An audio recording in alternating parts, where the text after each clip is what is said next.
আসসালামু আলাইকুম। শুভেচ্ছা জানিয়ে শুরু করছি। অখণ্ড বাংলা কিভাবে প্রতিষ্ঠা হয়েছে এবং কে প্রতিষ্ঠা করেছেন? বাংলার দেশ প্রেমিক ভাই ও বোনেরা, আসুন জেনে নেওয়া যাক মহান যোদ্ধার বীরত্ব গাথা। প্রথম পর্ব।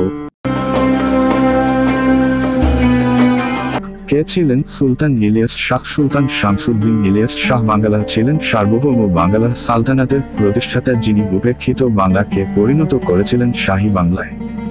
গঙ্গা একদিন পলি ফেলে সৃজন করেছিল বিশ্বের উর্বরতম বদ্বীপ।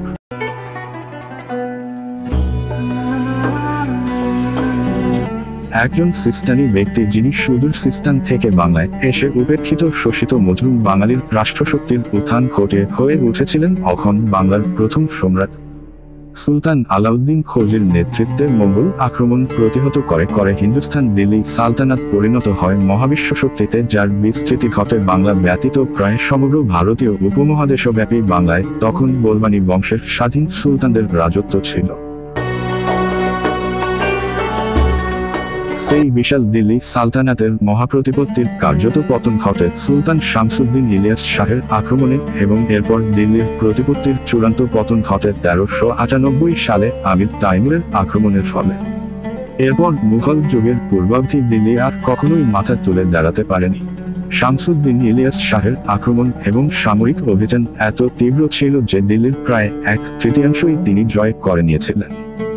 ইলিয়াসের আক্রমণের সুযোগেই দক্ষিণ ভারতে বাহমনি, বিজয়নগর, সঙ্গম বংশীয় এবং সিন্ধু মুলতান বিদ্রোহ করে স্বাধীন হয়ে যায়, যাদের সম্মিলিত আয়তন ছিল শামসুদ্দিন ইলিয়াস শাহের বাঙ্গালা সাম্রাজ্যের সমান।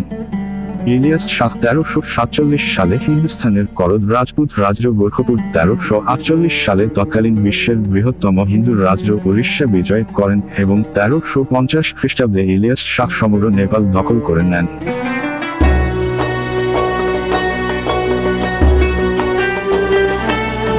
তিনি 1345 সালে হিন্দুস্তানের অন্তর্গত বৃহত্তম প্রদেশ কারাপ্রায়াগ পর্যন্ত বিজয় করে নেন। অতঃপর 1352 খ্রিস্টাব্দে তিনি ইখতিয়ার উদ্দিন গাজী শাহকে পরাজিত বঙ্গ বিজয় করে পুরো বাংলাকে একত্রিত করেন। সুলতান ইলিয়াস শাহের বিজিত ভূখণ্ডের আয়তন হয়েছিল 13 লক্ষ এবং 14,08,706 বর্গ কিলোমিটার। এতটাই সুবিশাল ছিল সালতানাতি বাঙ্গালার সর্বোচ্চ বিস্তৃতি।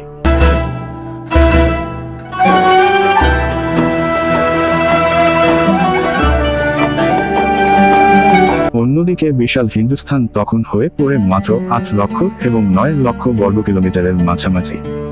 ভাবতে পারেন আমাদের শাহী বাঙ্গালার সর্বোচ্চ বিস্তৃতি কতটুকু হয়েছিল, আমরা আজ কি আছি আর এককালে কি ছিলাম।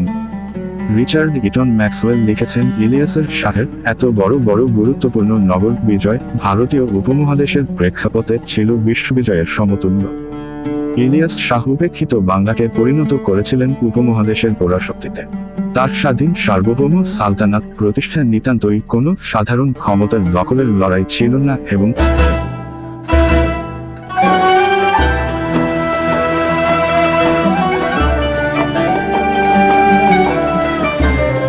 সুলতান ইলিয়াস গভর্নর থাকাকালীন বিদ্রোহ করে স্বাধীন হওয়া অপরাপর শাসকদের মতো ছিলেন না। তিনি প্রথম জীবনে ছিলেন মালিক ফিরোজ শাহ তুঘলক, এক প্রহরী। 1325 সালে অজ্ঞাত অপরাধের কারণে দিল্লি থেকে বিতাড়িত হয়ে তিনি বঙ্গের বোলবানী সুলতান গিয়াস উদ্দিন বাহাদুর শাহের আনুগত্য স্বীকার করে তার বাহিনীতে যোগদান করেন ও সোনারগাঁয়ে আসেন। তিনি ধীরে ধীরে বাহাদুর শাহের প্রধান সহচর হয়ে ওঠেন। 1327 সালের শেষদিকে স্বাধীনচেতা বাহাদুর শাহ দিল্লির সুলতান মুহাম্মদ বিন তুঘলকের বিরুদ্ধে বিদ্রোহ করেন। মুহাম্মদ বিন তুঘলকের বাহিনী বাহাদুর শাহকে পরাজিত ও হত্যা করে তার মাথা কেটে চামড়া ছাড়িয়ে দিল্লিতে পাঠায় এবং দিল্লির বিজয় গম্বুজে টানিয়ে দেয়ার নির্দেশ দেন মুহাম্মদ ইবনে তুঘলক। মনিবের প্রতি এহেন নিষ্ঠুর আচরণ হিন্দুস্তানের বিরুদ্ধে হাজী ইলিয়াসকে ক্রুদ্ধ করে তোলে। রণক্ষেত্র থেকে পালিয়ে হাজী ইলিয়াস বিহারের প্রাদেশিক বাহিনীতে যোগ দেন ও পূর্বে সামরিক অভিজ্ঞতা থাকায় দ্রুত মালিক পদে উন্নীত হন। 1337 সালে বিহারের গভর্নর মৃত্যুবরণ করলে হাজী ইলিয়াস প্রাদেশিক গভর্নর হন। তিনি তখন স্বাধীনতা ঘোষণা করেননি। 1338 সালে রারের গভর্নর ইজাজউদ্দিন ইয়াহিয়া মৃত্যুবরণ করলে ইলিয়াস দ্রুত সাকাওয়ে এসে ক্ষমতা দখল করেন ও রার ও বিহার একত্র করে নিজেকে রারের সুলতান ঘোষণা করেন। বীর যোদ্ধা অখণ্ড বাংলার প্রতিষ্ঠাতা সুলতান শামসুদ্দিন ইলিয়াস শাহের বীরত্ব গাথা। নিয়ে আরো বিস্তারিত কথা হবে আগামী পর্বে। আজকের মতো এ পর্যন্তই। ভালো থাকবেন, বাংলাকে ভালোবাসবেন। ধন্যবাদ সবাইকে। প্রথম বাংলাদেশ আমার শেষ বাংলাদেশ, জীবন বাংলাদেশ আমার মরণ বাংলাদেশ।